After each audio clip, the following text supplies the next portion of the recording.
Welcome to Bully Scholarship Edition. First off, we introduce a 15-year-old boy named Jimmy Hopkins in a car with his mom and his new stepdad, which Jimmy didn't like. They're on their way to Jimmy's new high school called Bullworth Academy, after Jimmy had been expelled from previous school. After their arrival, Jimmy got out of the car and stepdad told Jimmy that they will be back in a year after their honeymoon and drive away. After some waiting, Miss Denver, the school secretary, walks out and welcomes Jimmy and directed him to the principal's office to meet the school principal. And it went like this. Yes, I've never met a boy like you. Never in all my life. Hopkins, you're quite the nastiest little boy I have ever encountered. After that introduction, Jimmy went to the boys' dorm to get unpacked and met green shirt kid named Gary, who insists to be Jimmy's friend by telling him that you need friends if you want to survive in this school. And another kid who also wants to be Jimmy's friend comes in and introduced himself as Pete Kowalski. Then Gary comes in and was like, "Oh, I see you've met the dorm's mascot.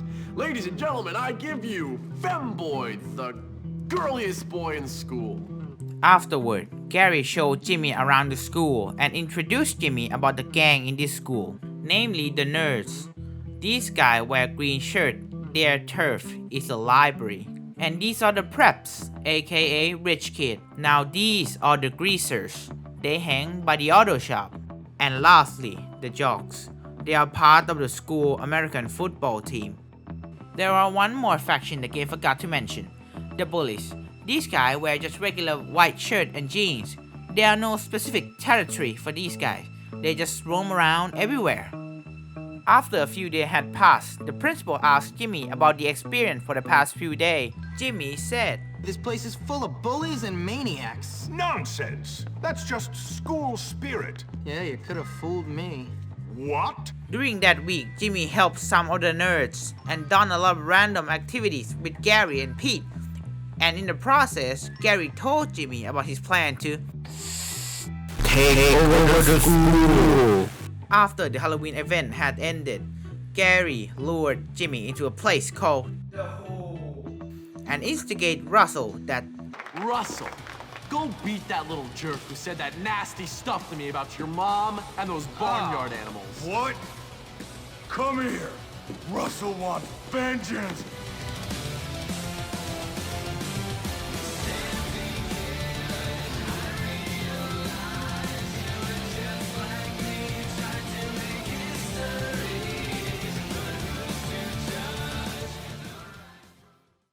Jimmy beats Russell's ass, and Gary told Jimmy why he did all this. It's because Jimmy is just a liability in his plan to take over the school, then flee the scene. And that's the end of their friendship, but Jimmy still got Pete as a friend though. So Jimmy talked to Russell and come to an agreement that the bullies will stop bullying weak kids and leave Jimmy and Pete alone. And that marked the first step of Jimmy restoring law and order to the school. Later on, the preps heard the news about Jimmy beating up Russell, so one of the preps invited Jimmy to join their boxing club. Meanwhile, Jimmy sees Professor Hattrick slandering Professor Galloway about drinking in front of students. Jimmy helped Professor Galloway hide his booze, which prevent him from getting busted. Afterward, Jimmy meets the preps at a boxing club, and the preps invite Jimmy to throw some eggs at the Professor Hattrick's house, because the preps didn't like the fact that Professor Hattrick is trying to get Professor Galloway fired.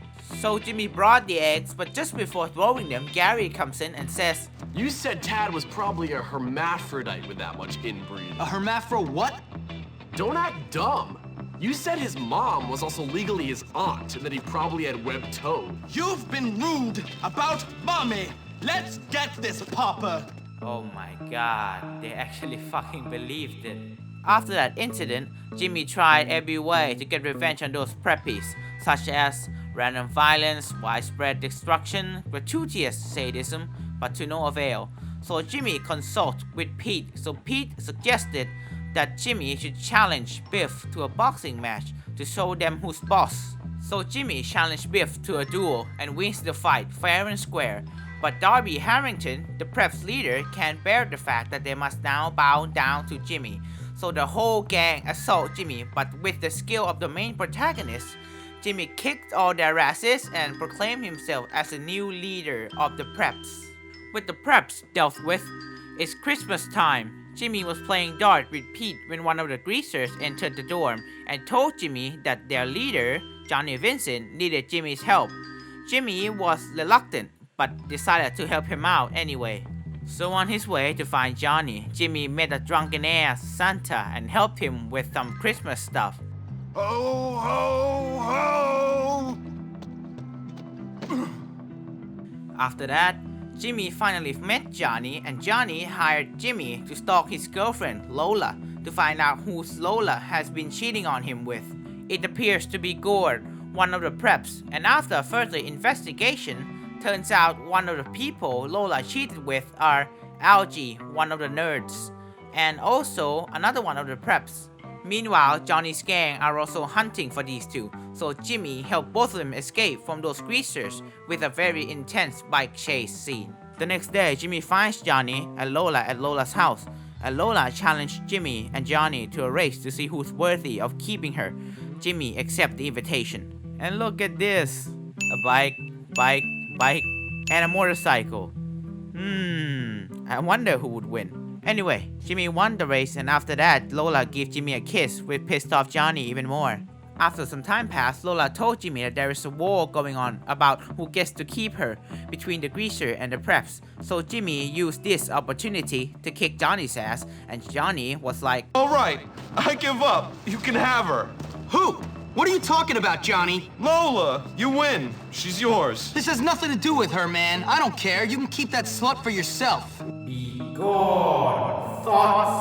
In the end, Jimmy had taken over the greaser clique. The next day, Jimmy and Pete were walking around the school and accidentally bumped into one of the jocks. The jock was about to bully Pete, so Jimmy intervened and told Pete that he found himself a new target now, and that is the jocks.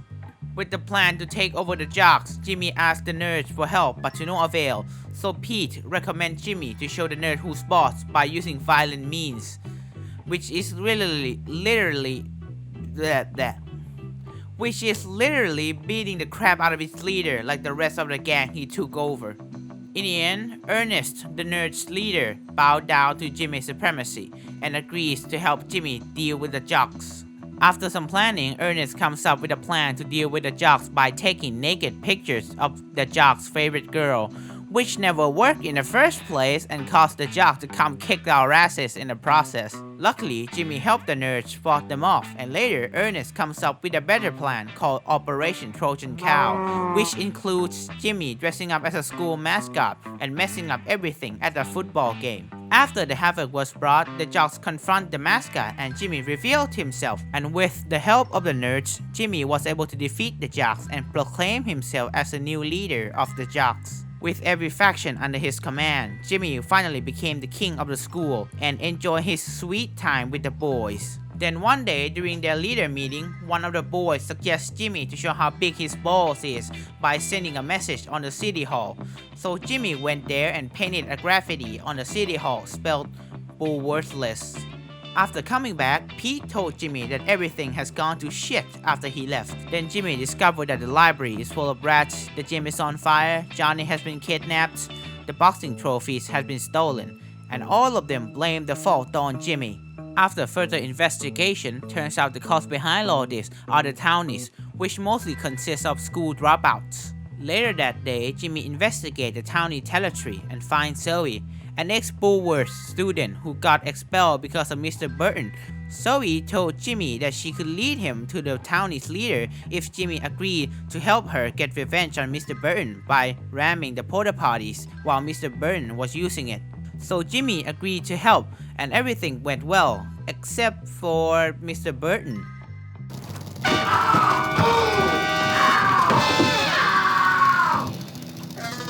Oh my God! Corn! I didn't have corn for dinner! Oh, this is awful! Oh.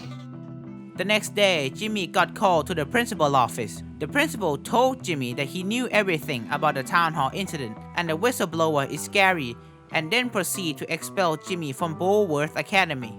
After getting expelled, Jimmy goes find Pete, and Pete suggests Jimmy to do something about it. So Jimmy decided to take on those townies with Russell's help because every group now hates Jimmy except the bullies. So Jimmy went to Russell's house and they both got on a bike and smashed through the power plant gate. With the help of Zoe, Jimmy was able to find a townie's leader named Edgar and beat the shit out of him with a pipe, and Edgar later reveals that it was Gary who was behind all this. Afterward, Zoe told Jimmy that the school has broken into a massive fight. Every gang and faction is fighting each other. So Jimmy went to school and stopped this chaos with the help of Russell and the townies. After done with everything, Jimmy met Gary on the rooftop and they fight each other. Jimmy beats Gary and they both fell off the roof into the principal's office. With the skill of the main protagonist, Jimmy survived the fall, but Gary doesn't. I mean, Gary didn't die, he's just unconscious. Jimmy's heroic acts makes the principal open his eyes and withdraw Jimmy's expellation order, and the school is peaceful once again. Pete gets to be the head of the school, so the expellation order was also withdrawn, and they live happily ever after. So there goes my first game recap. I'm not a native speaker, so let me know if my accent is understandable or not, or do you need subtitles for it? If you guys have any suggestions about my speaking pattern, let me know in the comments. So I hope you guys enjoyed my first game recap, so see you guys in the next video. Bye bye.